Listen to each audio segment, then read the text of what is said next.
What up, no, everybody? It's another Tuesday, so that means you are here watching, subscribing, commenting, doing all those good things. You're watching Knockouts and Three Counts, and we appreciate you. All of you guys that are watching live, let us know what you're thinking about all these things. You can see in the description what we're going to be talking about tonight.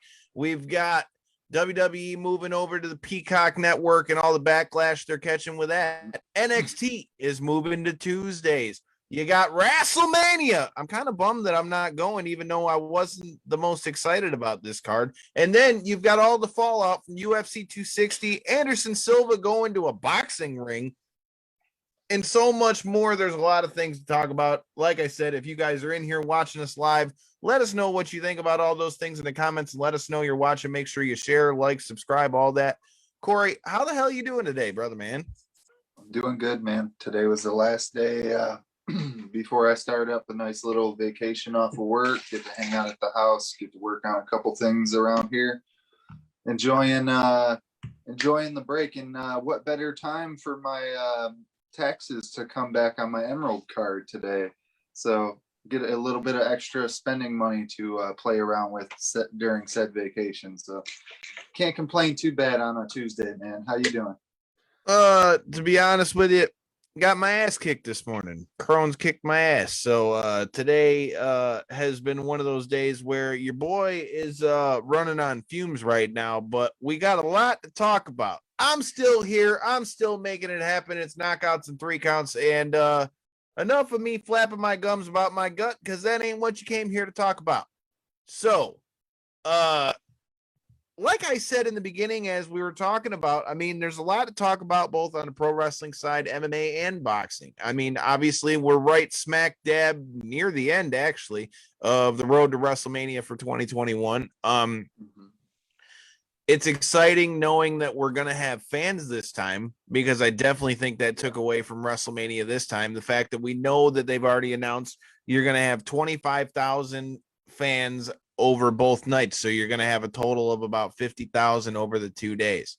I'm looking forward to that part with there being the fans. I think that's going to be I mean, even just for, if nothing else, just for the wrestlers, man, I'm glad for them that there's going to be somebody for them to work for, and, you know, so that they can know. Because here's the thing, man, without fans, it's got to make it. And we've heard how many guys over the pandemic say how hard it is to know whether what you're doing is working. Are people liking what they're doing? Are they into what they're seeing? It's hard to know when the only response you're getting is what you're getting back from social media. Now, obviously, we know AEW has had fans for a little while, but for the vast majority, other than like the slim row in the front, WWE has had strictly the Thunderdome.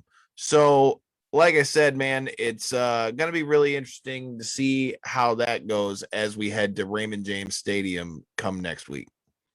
Yeah, I mean, it's definitely an interesting look for them to, you know, have the fans back. And like you said, it gives wrestlers, like, I'm looking for a better word to explain it, but you kind of did. You hit the nail on the head. I mean, it's just give them something to work for, something to realize that, hey, what we're trying to do in this particular scene or in this particular motion, I guess you could say, is working. It's actually generating attention, and, you know, people are either happy or mad or sad or whatever they're actually going for in that moment. You know, wrestling so much plays off the crowd, and that's one thing that we've definitely noticed in this last year. Well, Cory, you're the perfect person to ask. Okay, so you're going to be checking out WrestleMania for the first time in a very long time. Do you remember the last WrestleMania that you happened to watch? No. So, as we head into WrestleMania and NXT TakeOver, like I said, I've gotten you to watch a little bit of NXT TakeOver, which you enjoyed. So I feel like you will enjoy NXT TakeOver. But as we head into WrestleMania, how are you feeling about checking out WrestleMania, as you self-admittedly have been away from the product for a long time, but I know you're going to be watching this with me and doing the reviews from the outside standpoint? So it's going to be interesting from that standpoint, exactly, from the fact of not necessarily knowing the characters in the match, not knowing what their backstory is, not knowing who they're representing, what backstory has played into these matches, because like we've alluded to many a times, that's what makes these WrestleMania, especially matches, so big, is the fact that they've been building the backstory on a lot of these for 6 months plus, you know? So just seeing it from a match standpoint and seeing like the production that they do and able to, or to kind of explain to people who haven't maybe seen all of it, I am very curious to see what it turns out to be. I honestly am. And that's one thing that is kind of surprising to me, is the fact that, yeah, from what I have seen in wrestling lately, it seems like NXT just puts out a much better product. So I am kind of more excited for that than I am the actual WrestleMania event itself, which is kind of insane, I guess you could say. But well, and so here's the thing, man. Like, what's crazy is that they're all under the WWE banner. Okay, whether we're talking about SmackDown, whether we're talking about Raw, whether we're talking about NXT, they're all a WWE product. And, you know, it's crazy to sit and think and talk about the fact that we're talking about NXT and Raw and SmackDown as though we're talking about two different companies, when in reality, they're both in the WWE. And I think it's definitely noticeable the difference in the freedom that the guys are getting in NXT, guys and girls are getting in NXT, versus what you're getting on Raw and SmackDown. You've got Triple H, who's at the head of things down there in NXT, where you've got Vince McMahon as the head over Raw and SmackDown, where you always hear people say, you know, you're working for an audience of one on the main roster with Vince McMahon, where with Triple H, I feel like, what's the right word? I don't want to say he's more in touch, but he seems more willing to go with something when it gets over organically, right? Where on the main roster, I feel like you get over if they want you to get over, if that makes sense. Absolutely. And that's what I feel like is a part of the problem with wrestling, is you see kind of the same 5 names float around the top, and then there's never any real exchange, I guess you could say. And that, I feel like, alludes to, like you were just saying, with the fact of like, you either catch his attention or you don't, essentially. And that's kind of, I guess, a good point on what maybe has made NXT more interesting. I run the question by you then, Kyle. Is it just kind of Triple H's in-ring experience that makes a difference? Is it the age difference? The fact that, you know, he's an entirely, because Triple H is only in his mid-50s still, right? So no, not mid 50s. He's late 40s, early 50s. John says his last WrestleMania that he watched was over 10 years ago. I'm not surprised on that one, brother, man. Like I said, the invite is open. You're more than welcome to come catch WrestleMania with Cory and I come this weekend. Hell, we're going to be trying on tuxedos, man, because we got to stand up in a wedding, and night 1 of WrestleMania happens to be on the night that we going to be getting suited and booted. We getting ready for this wedding. Jesse, we're going to be looking fresh to death, as Tommy Bagnasco would say. But here's the thing. While I'm very much so excited for the card that we're going to get with NXT Stand and Deliver, so Dave LaGreca brought this up this morning on Busted Open, and man, like, the more he said it, I couldn't stop thinking about it. If you look at all 3 title matches as we go into it, so you got Bobby Lashley versus Drew McIntyre, you've got Edge versus Roman Reigns versus Daniel Bryan on SmackDown, and then on NXT, you've got Karrion Kross versus Finn Balor. Or even into the females, it goes into the females too. You've got shit. Sasha Banks and Bianca Belair just tagged together for the tag titles. Why does every group of opponents have to tag together and go for the tag team titles? Like, hot damn it. If you literally look down the line, you just had Karrion Kross and Finn Balor face Danny Burch and Oney Lorcan, where Danny Burch broke his shoulder, so they had to relinquish the titles. But why did we need that one? Sasha Banks and Bianca Belair, they had 2 shots at the tag team titles. Like, why? Then you get to like, my thing is, it's like, why are we running like the same the same shit. Yeah, it's kind of, and it's an interesting storyline, I guess you could say, that these guys are partially friends, and that's why they were on the team, and then their solo careers got in the way type deal. But like, Well, it's more so it's just you're getting an opportunity at gold. So okay, yeah, we'll put the yeah. Well, bullshit that's what I'm away. saying. Your We'll put the solo career, bullshit yeah, away for a minute because we can win championships. yeah, You know, yeah. I mean, Well, I go ahead. run the question by you, Kyle. Out of all the three matchups that you just laid out as like your main events of the night, I guess you could say. Which one am I looking promotions. forward to most? Yeah, yeah.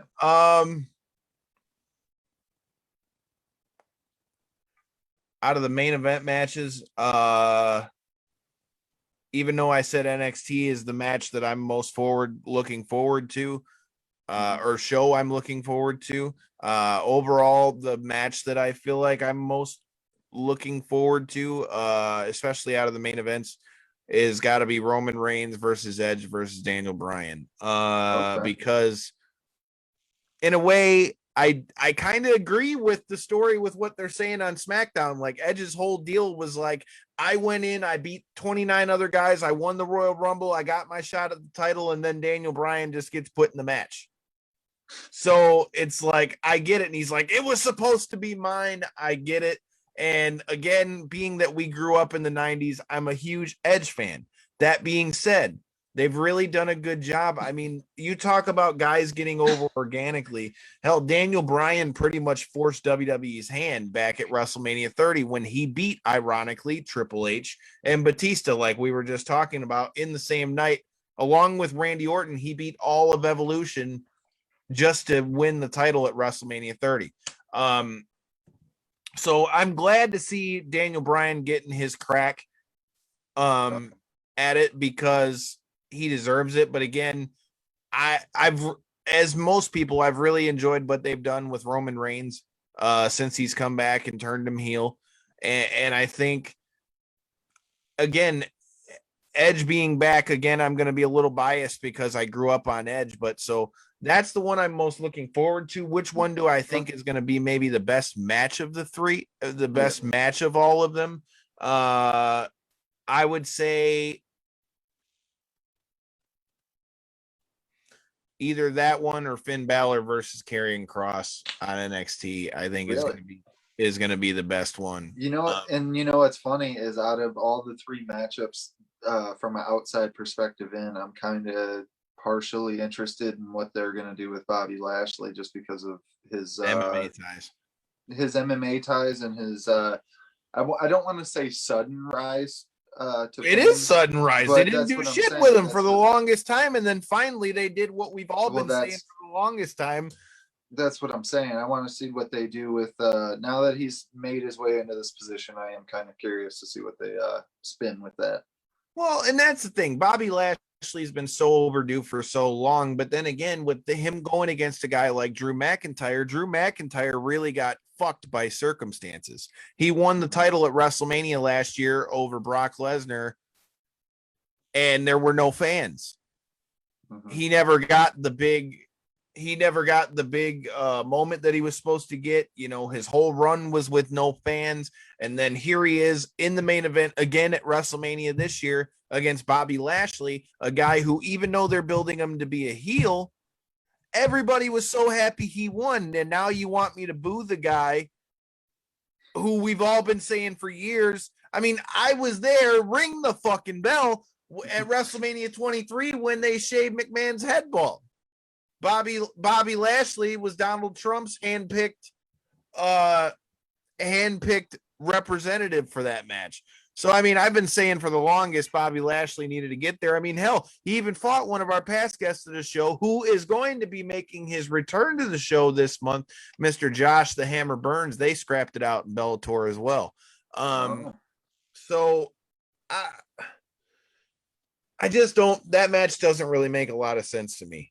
It really don't. I mean, it makes sense for, you know, Drew needs to still be in there, but I liked honestly what they were doing with Drew and Sheamus better than I do this whole Bobby Drew thing, because Bobby just got rid of the Hurt Business, you know, because they couldn't get the job done. And now you're saying that you want he's walking around telling people, if anybody can take out Drew McIntyre before we get to WrestleMania, I'll give you a shot at WrestleMania. So it's like, again, this is Okay. See, WWE's. and this is the type of stuff that I'm unprivy to because I haven't been, following This along is and that stuff. So WWE that's where, booking where it makes it hard to watch all the shit because it don't make sense.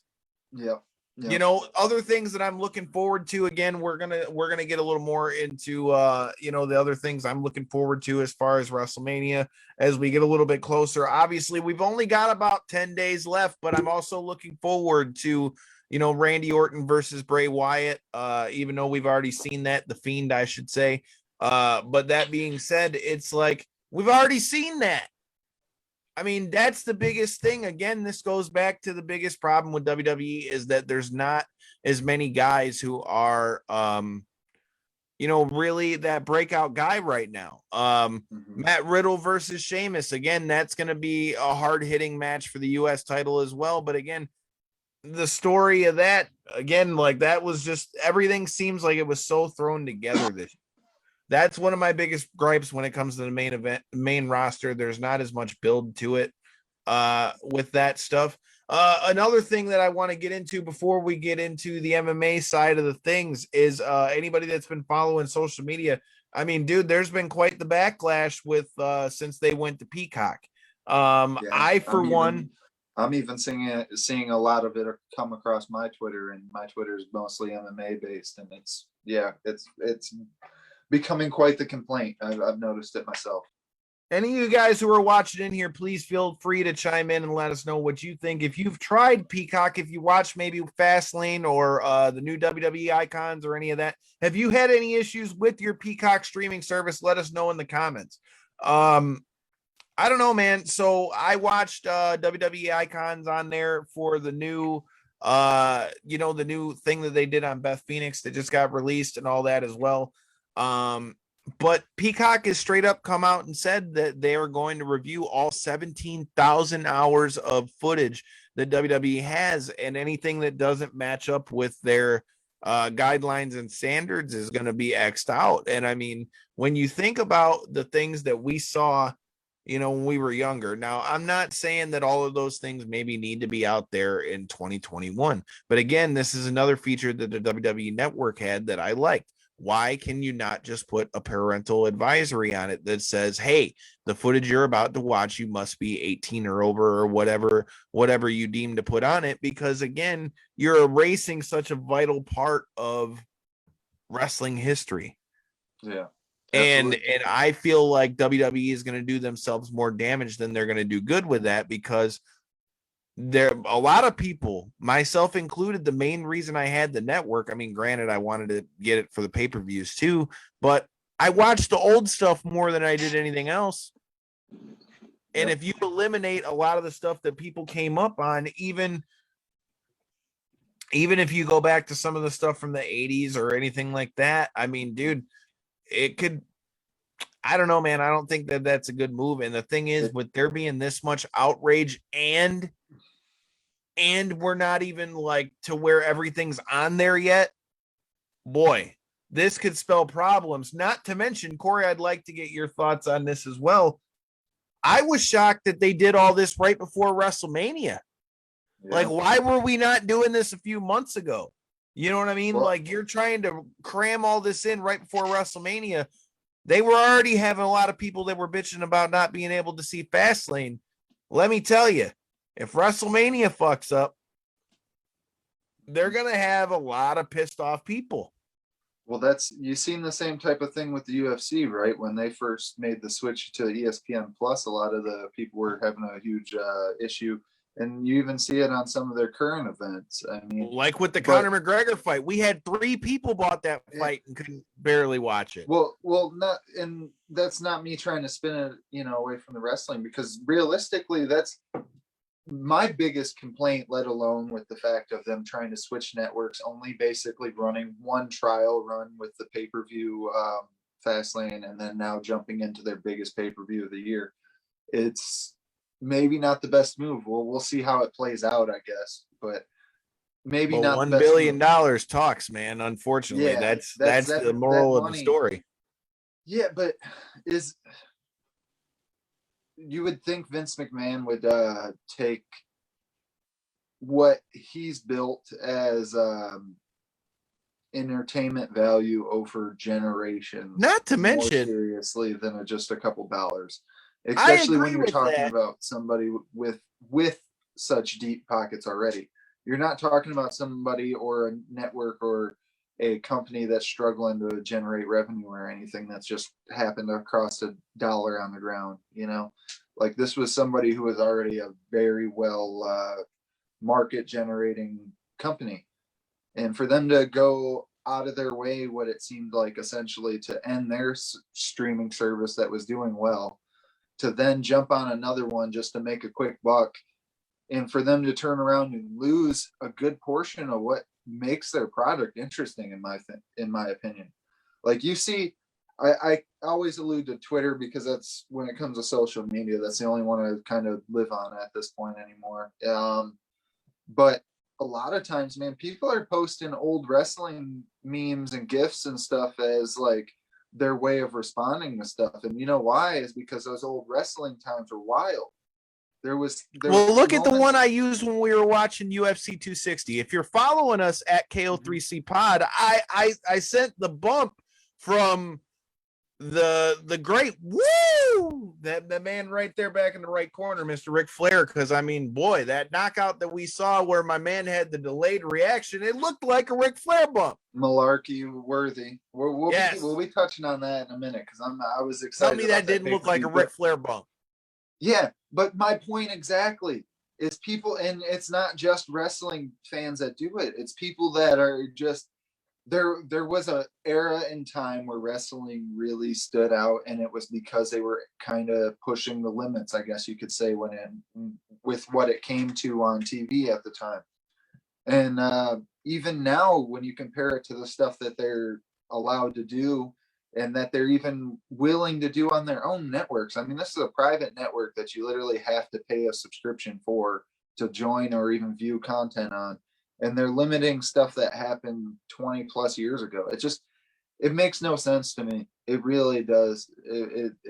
I don't understand it. I get that, like, maybe not everything done at that given time was PC and lived up to today's standards, but it wasn't made under today's standards. That's what I feel like a lot of people fail to see. And hold on a minute. When things we that, were kids, bro. well, in hold on, I feel like this is a point I got to finish real quick. Go ahead. In artwork in general, whether it be film, whether it be actual paintings, or whatever the case be, any type of entertainment artwork, whatever the case, broad spectrum, it's made under the standards of that time, and maybe it even pushed the standards a little bit of that time when it was produced. But you can't go holding up every single thing by today's standards. The world is ever evolving and ever changing, and if we were to do that, we would never have any type of history entertainment wise to go back on.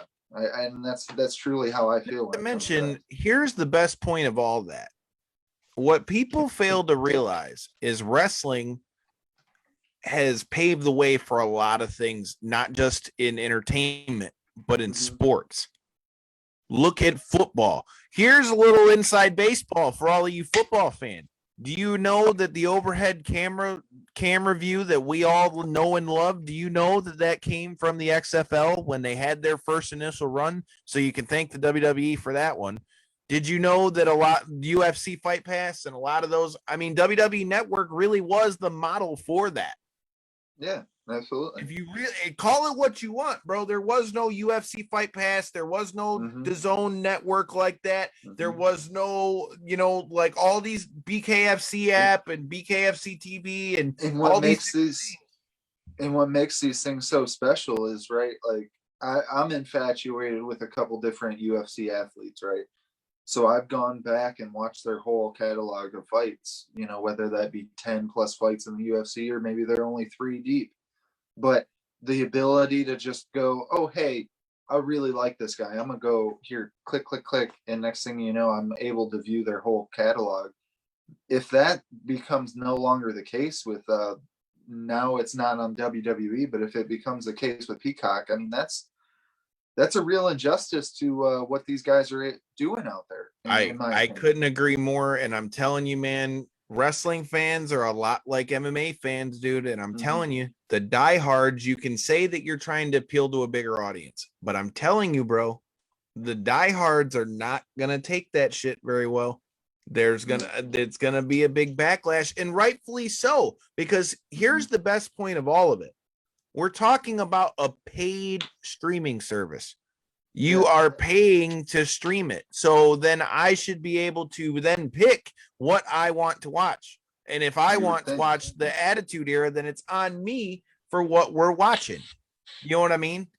Like, like we were kind of alluding to in our like pre-show ramblings. Why not just age gate this stuff? Why not, make it so that it's a parental advisory that you have to confirm your ID, confirm your birthday or something. Yeah, or whatever the case. You have to enter the last 4 digits of your account to be able to stream this content, because it's considered but I mean, you're still paying. At least I am. I got the one to where it doesn't have the commercials, where it's $9.99 a month. So I'm paying you $10 a month to be able to watch whatever the hell I want. And here's the even bigger problem, in my opinion. We're getting ready to watch WrestleMania. How many people aren't going to be able to start watching that right when it starts? Yeah. And Peacock took away the buttons to be able to rewind it, fast forward, all that kind of stuff. So you either watch it, as we're going, or you got to hop in where they're at. And I think that that's going to bite them in the ass come WrestleMania. Yeah. Because that's one of my favorite things, Kyle. And you can allude to this too, because there's been many a times where you've came over my house and I'm like, hey man, stay off your phone because I'm 25 minutes behind because I want to be able to skip all the commercials throughout the night. It makes life a little more convenient sometimes, to just be able to jump through commercials or whatever the case with the fast forward and rewind. Or maybe you just happen to look away to go get something to drink, or you had to pee, and all of a sudden, next thing you know, you just hear the crowd going wild. You don't have the ability to rewind a 30-second feature or something like that. Even, I mean, that's just and here's the better one. Like we were talking about this on Fastlane. There was a wonky finish to the Apollo Crews versus Big E Intercontinental title match. But because you can't go back and rewind the shit, you can't go back and look to see what really happened. You can't, you know what I mean? Like, there's just so many things. And then, like, again, for somebody like me, on most Saturdays and Sundays, I don't get off work till 7:00, and if you can't start WrestleMania right as it starts, man, well, you're pretty much SOL is what they're telling you. Yeah, essentially, if you're not able to be off work and have this particular day where you're dedicated in front of the TV, you'll have to be able to just restart it at another time once everything's already broken and explained to you on every platform that you follow. That's a neat. Right. And so in other words, when you and I are done styling and profiling and getting fit for these damn tuxes, we got to go hit the gas station and get the condiments and snacks and make sure we're in front of the damn TV, because otherwise you gonna miss it. Yeah. You gonna miss it. And we got to give you our thoughts and opinions on WrestleMania. So, like I said, make sure you stay tuned. I am getting Cory to watch both Stand and Deliver with me and WrestleMania. So Cory will be the new face that you're going to see with me on these reactions. You guys better come check it out, because I only let Kyle pull this card a couple times a year. So you guys better come check it out.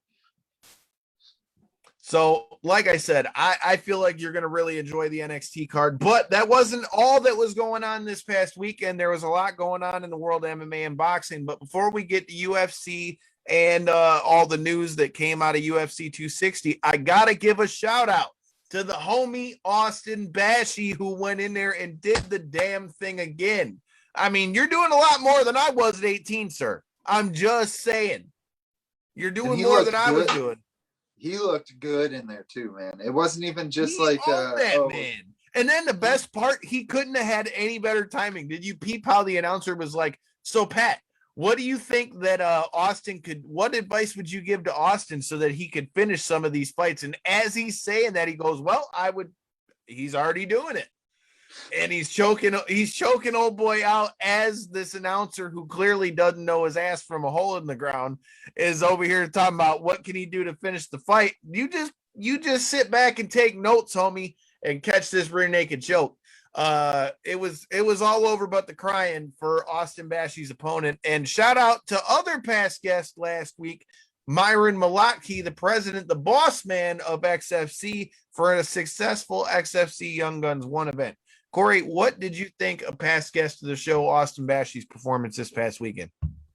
Like I said, man, he looked good, dude. He looked really good. He was dominating in the earlier rounds, and then was able to get that finish. And it wasn't like it looked like he wasn't trying. It looked like he made it look easily.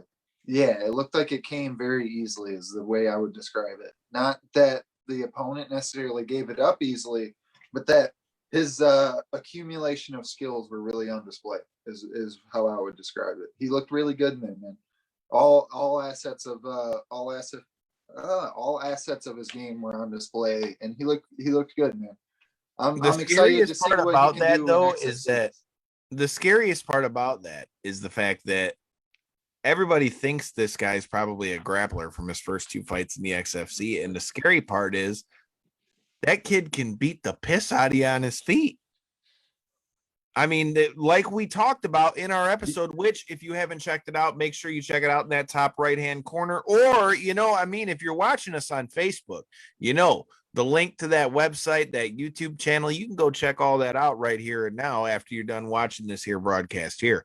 But, yeah, dude, I mean, he's had, I don't know how many Muay Thai fights, and he came up under the same coach I did in Métis, who is a 6-time world champion over in Muay Thai over in Thailand. I mean, like I said, man, that speaks for itself. Like I said, I do not want to be kicked by that man. I've held the pad, and that was enough. But shout out to Austin Bashy, shout out to Myron Malotki on a big card for XFC. All right, then we got to the main event, and that was the UFC. And fuck you, FanDuel, because I was fixing to win a bunch of money off y'all until Stipe got knocked out. So damn it. Can't win them all, Kyle. Can't win them all.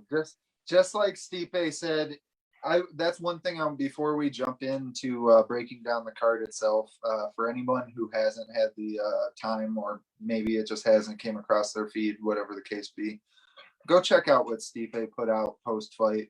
He put out a not lengthy statement, but a couple paragraphs long, and it's really worth the read.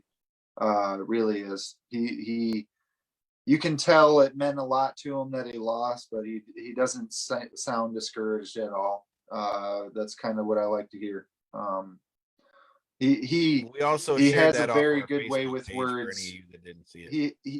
He has a very good way with words, whether win or loss, and it's definitely worth the read. That's all I'll say on it. Yeah, we shared that out off our Facebook page as well. So any of you guys that missed it, head over there. Make sure you hit that like button if you already haven't done so. Make sure you're following us over at Knockouts and 3 Counts Podcast, all that good stuff. All right. Well, we started this card off with a bang. I mean, both guys were kind of in a must-win situation with Jamie Malarkey versus Kama Worthy, and damn. Jamie Malarkey wasn't about that malarkey, bro. He came in, he was ready to get down with it. Can I retract everything I said about him in last Thursday's breakdown of the pay-per-view? Because I said that I wasn't very familiar of him, that he didn't look super impressive in his last performance. He completely shit on everything I said. That's for damn sure. I was saying how Kamaru Worthy was. If you want to come tell him yourself, please come shut him up on the show. I'll gladly. Please do, because I deserve it. I completely deserve it, especially after a performance like that, man. You deserve to tell me to shut the fuck up, because, man, you shut up all the doubters when you went in there and knocked out Worthy in the first round, man. And like you said, it was a very delayed reaction like that. It's interesting, man. You could tell that there was some real power behind that shot, just the way that it shut him off, how it did. It was just it was an impressive performance, man. It's I tough can't for wait to Tom see. Worthy because that's what, 3 losses in a row. If I'm not mistaken, he's on a bit of a skid. If I'm not mistaken. I mean, Malarkey was basically fighting for his job, and from the vibe I got, Worthy wasn't too far off from that. Yeah. We also saw the return of the Sugar Show. Sean O'Malley really looked good in his return, and I guessed wrong on the boost bets. I should have bet on him to win by knockout and not Stipe, apparently. Yeah, he looked really good in his return to the cage since the loss to Chito Vera. We got some fight news to talk about with Mr. O'Malley once we get done talking about this fight. But I got to say, I mean, all in all, Sean O'Malley did look good. His hair was on fire, dude. I'm throwing it out there. Shout out to his girl for that dye job, because my mom's like, damn, his hair is cool looking. So I love his quote. He actually got on the Pat McAfee show because his quote was so good after the fight.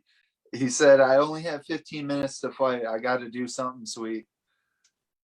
And just the way it was received across the internet, man, you could tell it was just, he really did. He came out there to put on a show, and he was able to do it. I thought, and I still do think that the further he climbs into his career, he needs to incorporate more of a jab into his game and not just be so reliant on his extremely heavy counter game, which, don't get me wrong, has gotten him very far. I mean, he looked incredibly impressive in this last fight. His feints were on point, man. They were really keeping Thomas Almeida guessing. And watching a couple of his interviews that he's done post-fight and stuff, he even kind of broke down like why he was doing like the head shakes and stuff to try to get him to bite on spin kicks and stuff later in the fight. And it was just, you could tell, like I said, listening to him in the post-fight, that he does a lot of studying of his own game in and out of the fights. I'm really impressed with what I see coming out of him. I think once he really kind of worries less on doing sweet shit the whole time and more on just being the most complete fighter he can, we'll see a real top 5 level guy, at least at the moment. I think he could potentially be a champion at one point, though. I think he could too, man. I think he could too. I mean, my thing is, so I talk about this all the time when we watch fights. How many times do I tell you, if guys would just put punches together? I hate when you see guys just stop and just throw them, because that works. Like if you hit them, but especially with a guy like O'Malley, like at those lighter weight classes, bro, like, yeah, you've got power, but dude, if you just pop it and put it together, shout out to whoever hit them heart buttons. We appreciate you. Christy, I know who did it. It was Christy. Christy, what are you looking forward to on WrestleMania? Let me know in the damn comments, and you better be at the WrestleMania party. Anyway, yeah, man, like I said, Sean O'Malley looked really good, but I want to hear what your thoughts are on the rumored fight that is now being talked about for Mr. O'Malley. The Dominic Cruz fight, I'm assuming you're presuming about. That would be the one I'm talking about. Dominic Cruz, also a teammate of also fellow past guest of this show, Miles Fury Jury, who hopefully we'll be hearing about him getting back in that Bellator cage soon. Dominic Cruz versus Sean O'Malley is a good fight. I think it's a great matchup because it's going to do one of two things. It's going to show if Dom is still right up there in that top contender list and put him maybe up towards a title shot. And for O'Malley, I mean, you can't really ask for a better name for him to fight. Yeah. No, honestly, you can't. I mean, you talk about somebody who's in some circles in MMA, he is still regarded as the bantamweight GOAT in some circles.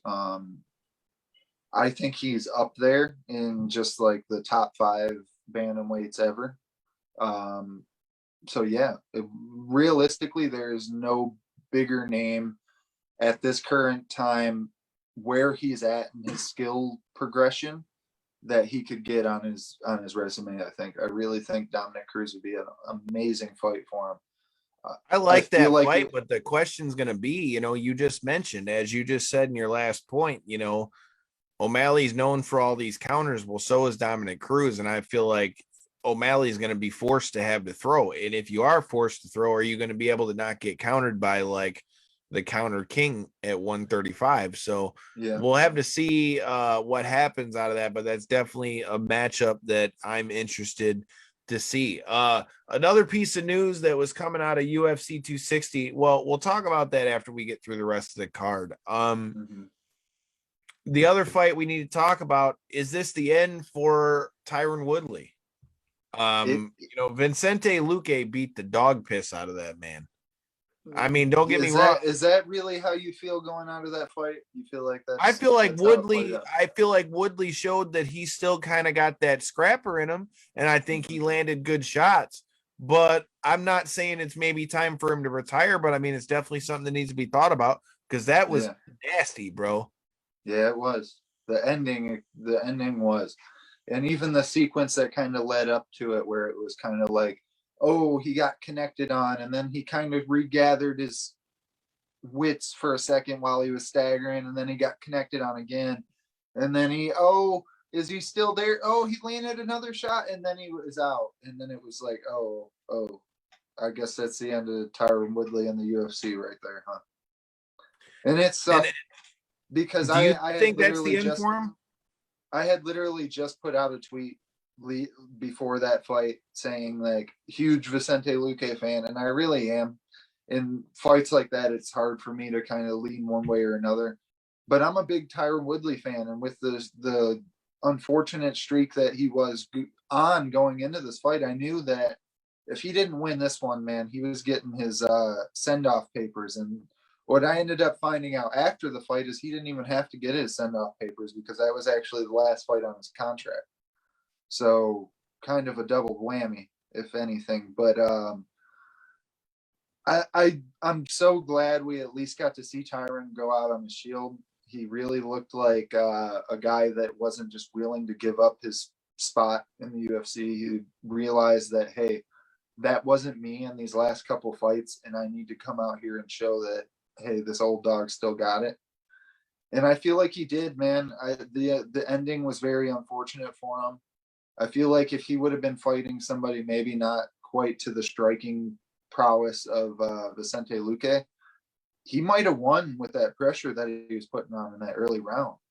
I mean, don't forget, he hurt Vicente Luque a couple of times, man. He even said it in the post-fight interview himself. Vicente did. Yeah, Vicente said that. I mean, and that's why I say, I mean, Tyron showed that he still has that pop. Yeah. What up, though, Jesse? I see you up in here, Doc. What up, Doc? Yeah, man. It just hurts my feelings, man. As a Tyron Woodley fan, it hurts to see him go out on a 4-fight losing skid after going from being like I had alluded to in last Thursday's episode. I was putting him second in line behind GSP when it came to 170 guys, and then now with this so fast fall from grace, man, it's hard to even have him in that light and try to remember his career for what it was before this point. I mean, it just sucks, man. I feel for Tyron Woodley. I really do. I hope if he wants to, he's a 39-year-old man that's a former champion. He could do a lot with his life besides fighting. But if he would still like to fight, I would love to see him do something with like the PFL or something. I think he could still. What about Bellator? Bellator is known for all that, although they did say that they want to stop signing all the old talent. But we'll see. The reason why I named PFL in particular is because they have a high payoff at the end, which will kind of get him closer to what he was making in the UFC. Because, as an ex-champion who was still under the same contract, he was making good money up to that fight. He deserves to be making good money. That guy will probably go in the Hall of Fame at some point. I agree.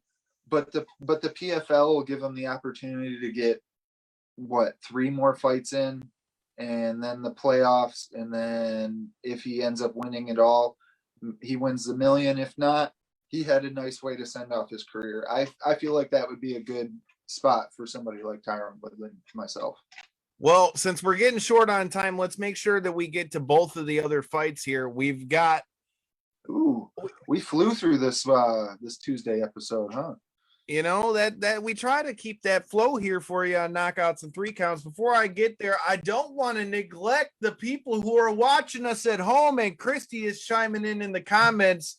She said, I'm looking forward to Rhea versus Asuka at WrestleMania. I think it'll be a badass match. Big E versus Apollo. I'm also ready for Big E to have a good single competitor push.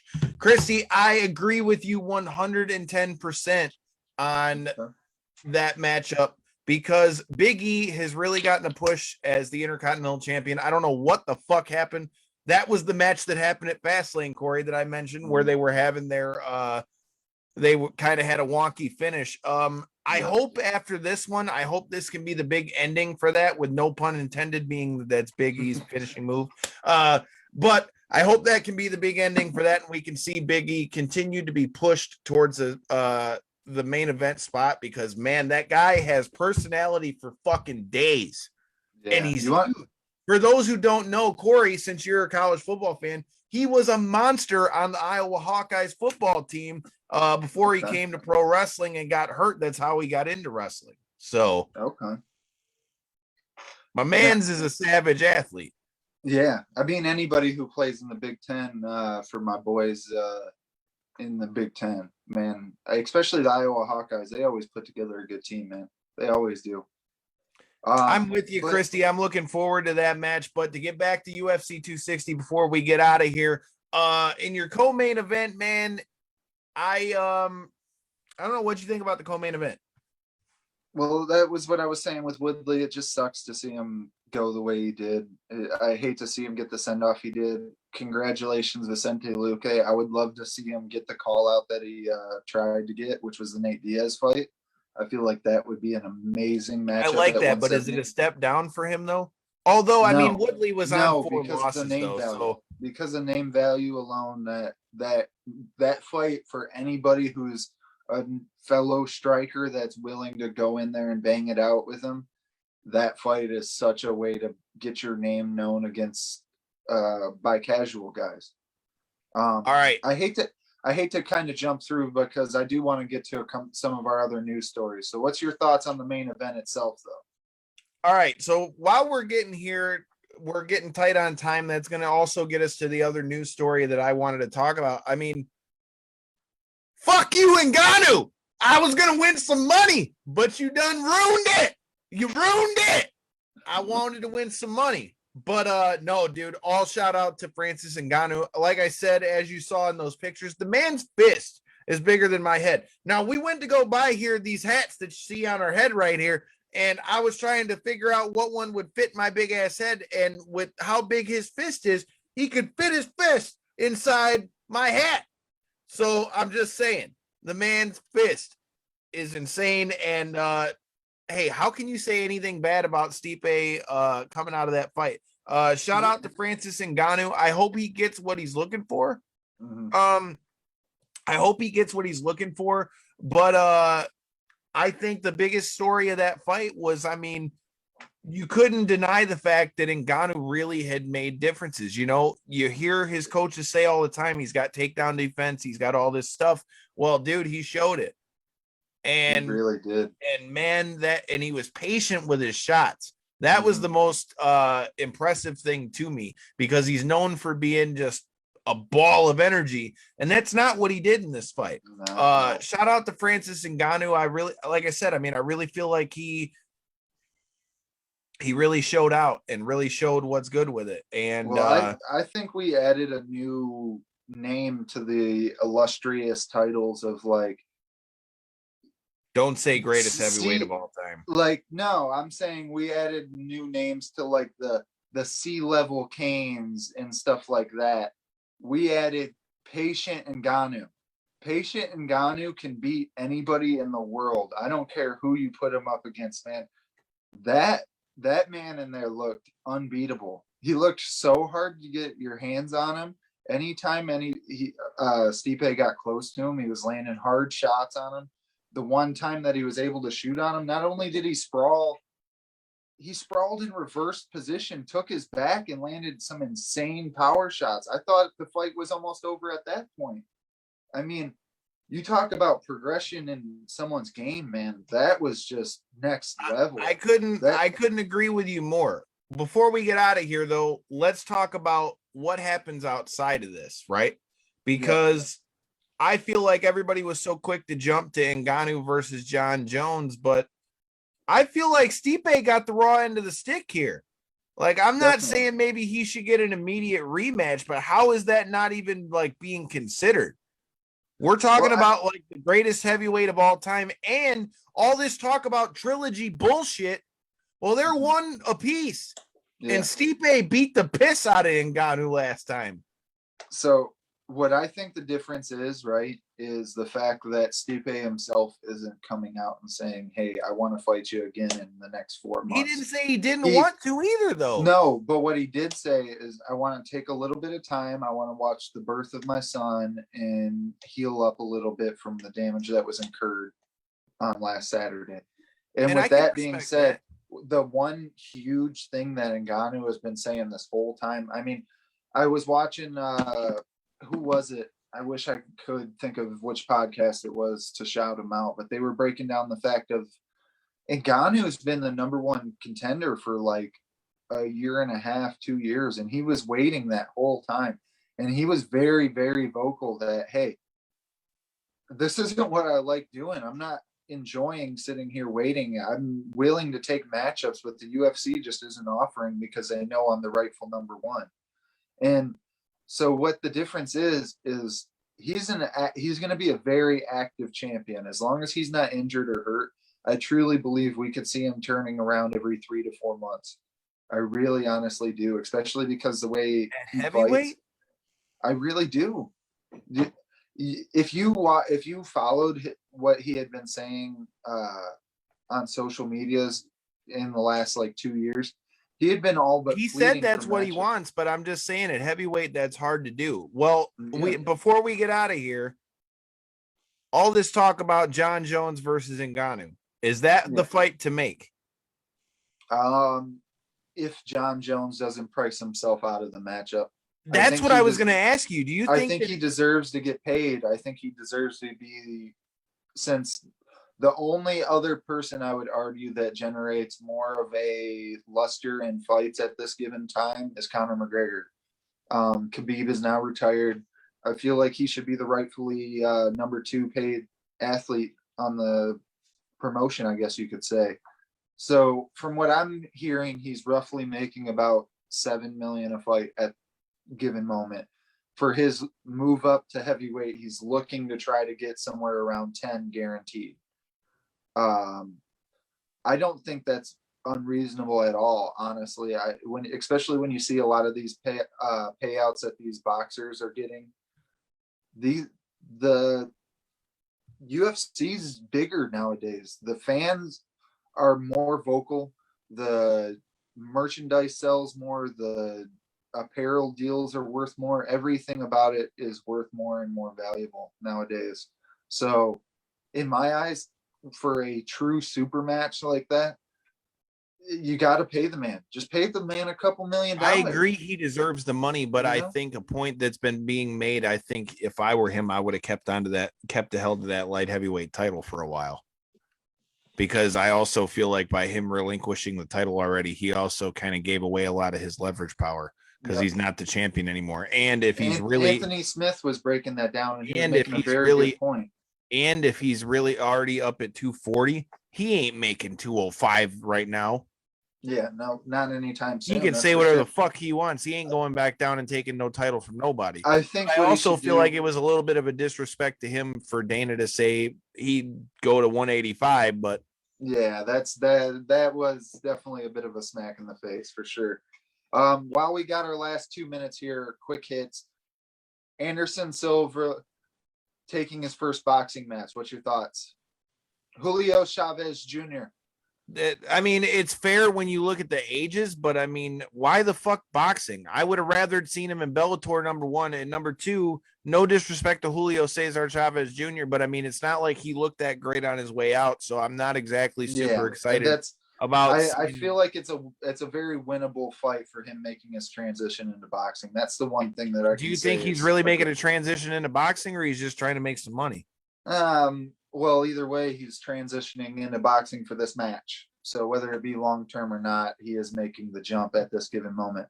Well, what needs to quick- be long term is y'all hitting that subscribe button so you don't miss us on Thursdays and Tuesdays. I can't even say my days in the right sequential order, but on Tuesdays and Thursdays at 9 p.m., you got to be making sure you check us out. So make sure you hit that subscribe button because we're at the end of the road. Well, we got one last thought here. Marvin Vittori Till pulling out because of a broken collarbone. We're talking about possibly Kevin Holland stepping in. 30-second thoughts.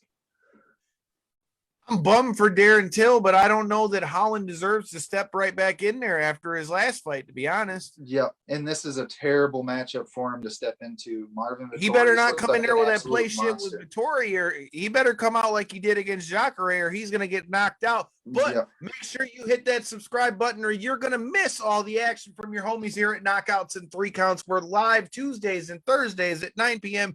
And this month is going to be a very big month for us here at Knockouts in 3 Counts. We got the 4 OGs of this show. The 4 horsemen of this show are sitting down with a world of chaos. Myself, Kyle, Devin, and Kevin are going to be sitting down talking about the origins of this show. So make sure you stay tuned for that. That'll be happening soon. We've got the Queen of Bad Street, Miranda Gordy's going to be coming back to the show. We've got the Hammer, Josh Burns, before he goes back to BKFC, is going to be stepping into the cage. We've got, I'll keep a little quiet on that one, but if you're an MMA fan, you might just want to see who we've got for this April 24th card that's coming when fans return. And until next time, and in the in-between time, stay safe and watch out for COVID. Peace.